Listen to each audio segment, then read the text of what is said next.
Ele é físico, astrônomo, professor e escritor. Autor de 14 livros, já recebeu o Prêmio Jabuti 3 vezes. Tem o dom de explicar a complexidade do universo para os mais leigos. É um cientista carioca de renome internacional e leciona numa universidade americana uma disciplina super popular, conhecida como Física para Poetas. O meu convidado do perfil de hoje é Marcelo Gleiser. Marcelo, muito obrigada pela sua participação. Prazer recebê-lo aqui, direto Mas dos é Estados tudo meu. Unidos. Queria começar falando com você sobre o seguinte: você era um carioca típico, jogava voleibol, chegou a ser campeão ao lado do Bernardinho. Em que momento a física te chamou? Eu acho que eu sempre tive uma coisa assim dupla, em que eu era tanto aquele garoto normal, atleta, tentava surfar, era meio ruim, mas eu tentava fazer essas coisas de garoto de que cresci em Copacabana, né?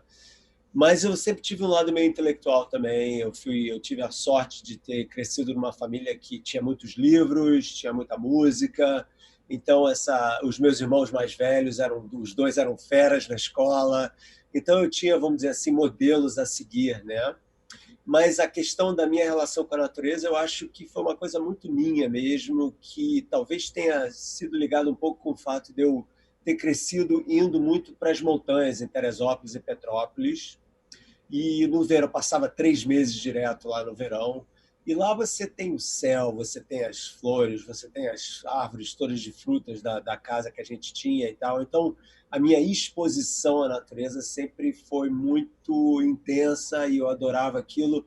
E eu me lembro quando eu era garoto, quando eu tinha acho que 9 ou 10 anos, quando eles estavam fazendo o aterro da praia de Copacabana, em que, eu não sei, então até 1969, mais ou menos, a praia de Copacabana, a Avenida Atlântica, no Rio de Janeiro, tinha só uma pista dupla, né? Então eles tiveram que aterrar, e para isso eles tiveram que, vamos dizer assim, aterrar toda a praia, mais 60 metros de areia que eles trouxeram da Baía de Guanabara, da praia de Botafogo, para Copacabana.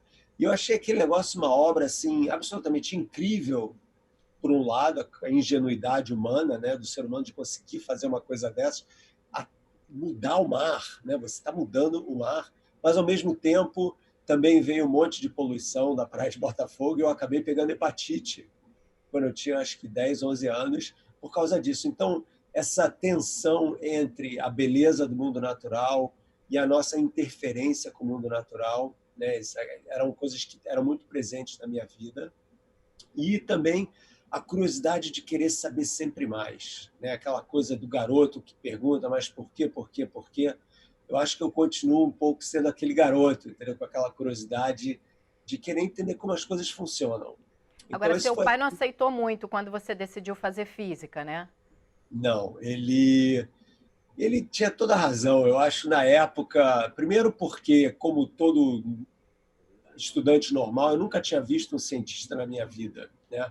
E eu pergunto quantas crianças veem cientistas, né? Ninguém vê um cientista. Você vê médico, você é advogado, você vê engenheiros e etc. Você é banqueiros, não sei o quê, mas você não vê um cientista, né? Então, era uma coisa meio misteriosa, né? Aquela imagem do cientista, quando você fala assim, você fala Einstein, mas o Einstein é um gênio, você é o Marcelo, entendeu?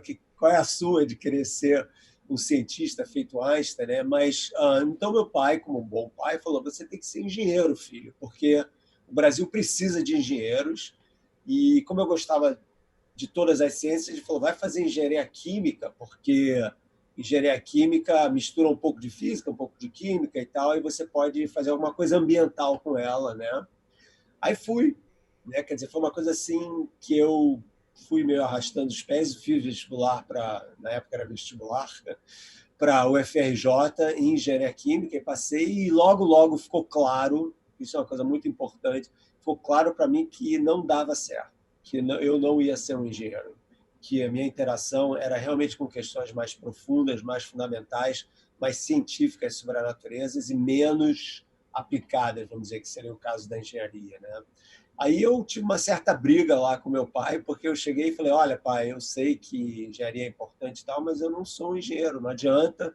E eu então me transferi da UFRJ, que eu estava estudando na época, para a PUC do Rio de Janeiro, que no final dos anos 70, 80, era a melhor universidade, eu acho, em termos de ciência do Brasil, pelo menos ciências básicas.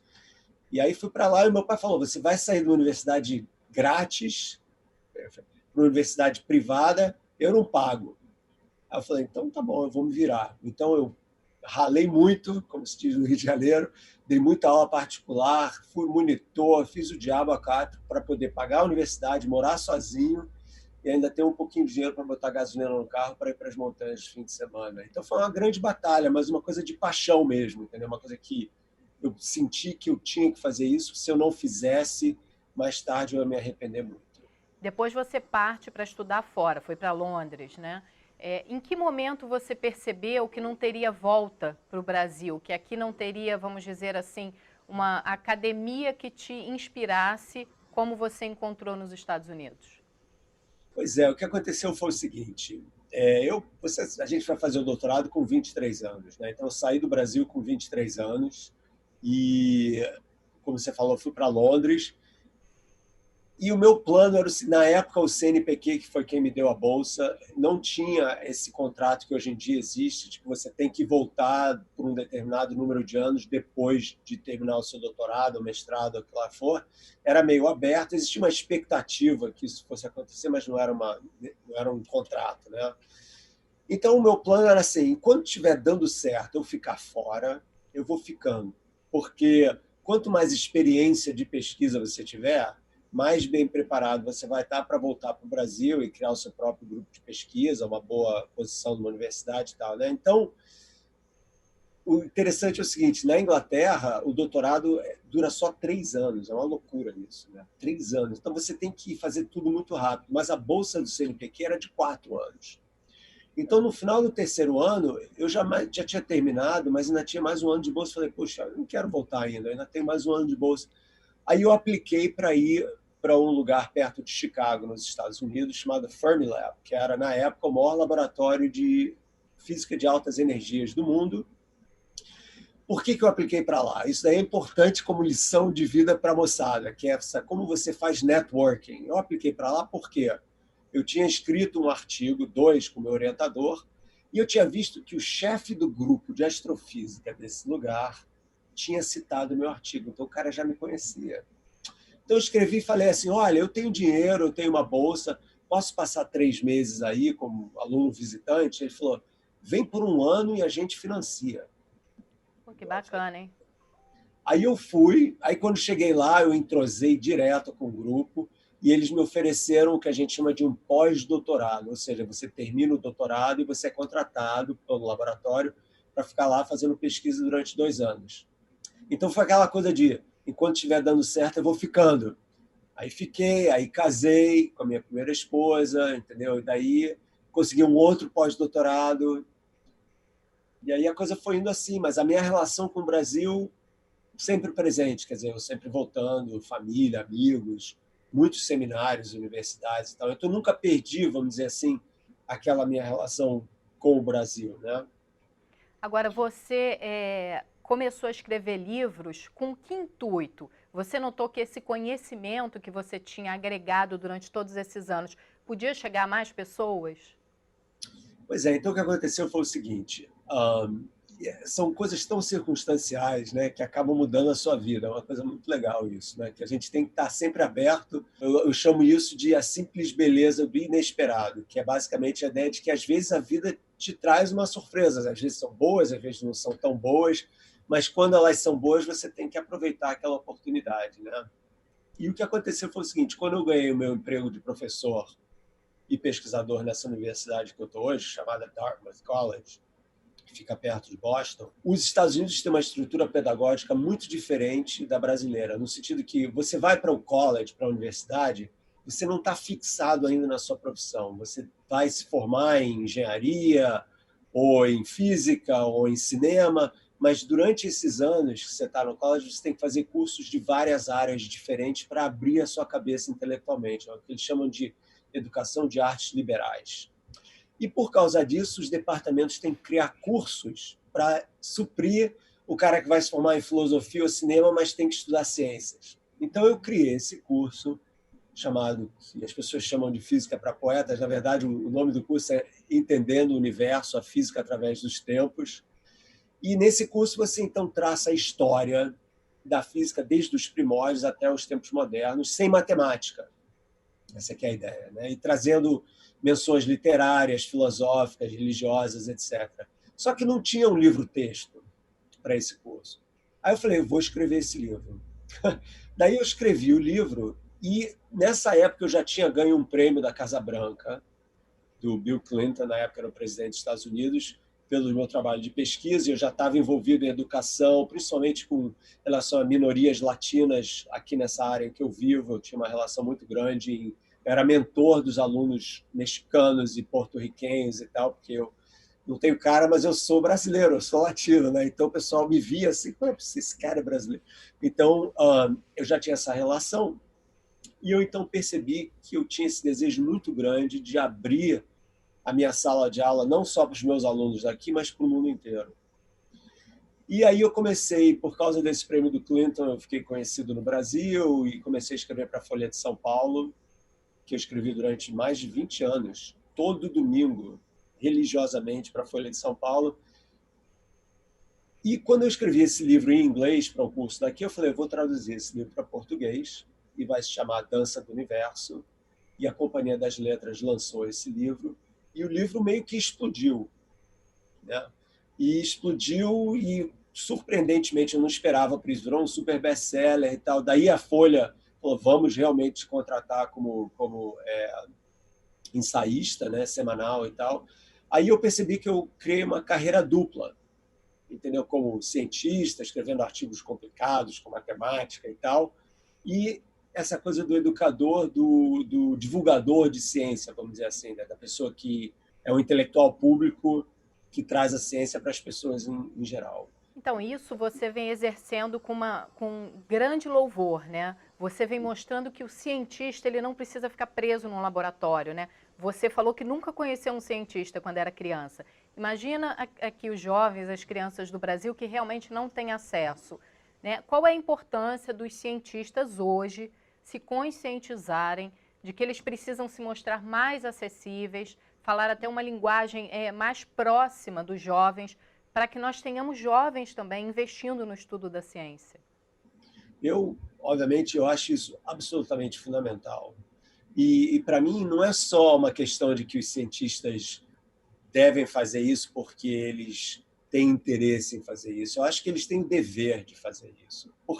Por vários motivos. Primeiro, porque, como cientistas, isso principalmente num país como o Brasil, em que a ciência básica é essencialmente financiada pelos governos, ou seja, pelos impostos que são pagos pelas pessoas, eu acho que a gente tem que justificar o nosso trabalho para os cidadãos da melhor forma possível. Então, por que o CNPq, ou a FINEP, ou a CAPES tem que continuar ganhando o dinheiro para poder financiar as nossas pesquisas? Porque a gente está criando conhecimento, um conhecimento que avança não só de uma forma, vamos dizer assim, romântica, o conhecimento do mundo, da nação, mas de uma forma prática, em que você também tem uma série de benefícios econômicos com relação à pesquisa que está sendo feita.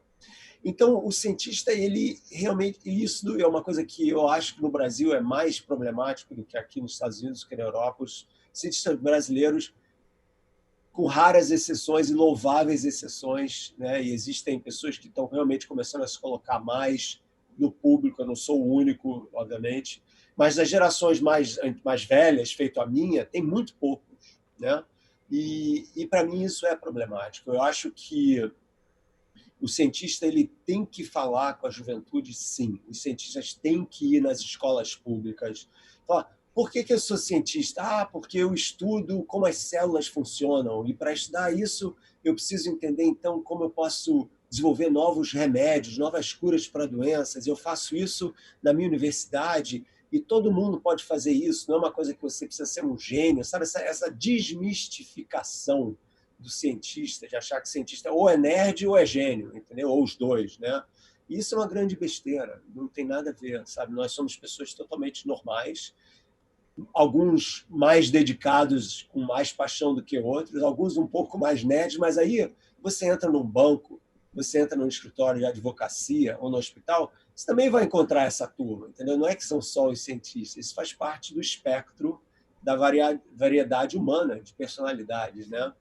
Então, eu acho que é muito importante, não só como um dever cívico do cientista, mas como uma coisa de mentoria mesmo, você ser um mentor, de você inspirar a juventude a continuar esse processo, porque o que eu vejo na minha própria experiência, e eu tenho contato direto com jovens de todas as idades, né? Eu resolvi eu tenho um canal de YouTube que eu já tinha há alguns anos, mas que eu não fazia muita coisa com ele, mas agora eu resolvi levar a coisa a sério. E ele meio que está crescendo super E rápido. vem bombando, né? A sua primeira aula do curso de Física para Poetas já tem mais de 40 mil visualizações em uma semana, né? Pois E está em português a aula, então quer dizer público brasileiro. só estou fazendo esse meu canal de YouTube é só para o Brasil. Eu falei, aqui nos Estados Unidos já tem um monte de caras feito eu fazendo o que eu estou fazendo. Nos Estados Unidos não precisa de mim para isso, mas o Brasil precisa. Então eu realmente quero usar essa ferramenta tecnológica para poder criar essa educação paradidática, uma educação de qualidade, mas super acessível, entendeu?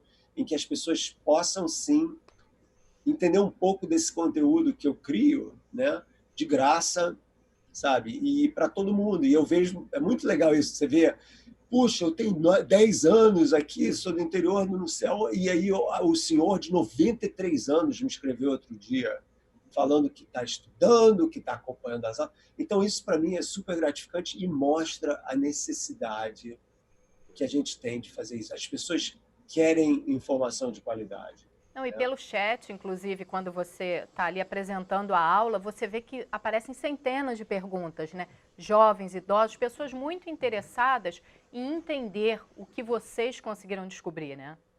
Com certeza, né? Quer dizer, é uma coisa de ciência não é só aquela coisa que constrói iPhone e carro elétrico. Ciência, ela muda a nossa maneira de ver o mundo, né? Ela transforma a sociedade de uma forma fundamental. Então, entender ciência não é uma questão de mas é chato, tem fórmula. Não, a ciência ela está de uma certa forma moldando a nossa cultura, né? Então a gente não pode fugir da ciência. Quem foge da ciência está escolhendo viver uma vida de obscurantismo medieval, entendeu? Então, as pessoas sabem disso, né? Mas aí onde é que elas vão encontrar informação de qualidade, né? Tem alguns canais muito bons, tem uma moçada muito legal no Brasil fazendo isso, né? Que eu acho muito bacana e admiro muito o trabalho deles, né? Tem um rapaz, um biólogo chamado Átila, que é muito bom, tem outros por aí, mas eu quero atingir um público de todas as idades. Entendeu? Então, acho que é nessa hora que eu entro, né? Que eu vou fazer uma coisa divertida e tal, porque tem que ser divertida, mas não é ha-ha-ha o tempo todo, entendeu? Eu quero falar sobre o significado do tempo, eu quero falar sobre a teoria da relatividade, o que é o Big Bang, etc., o que é a vida extraterrestre.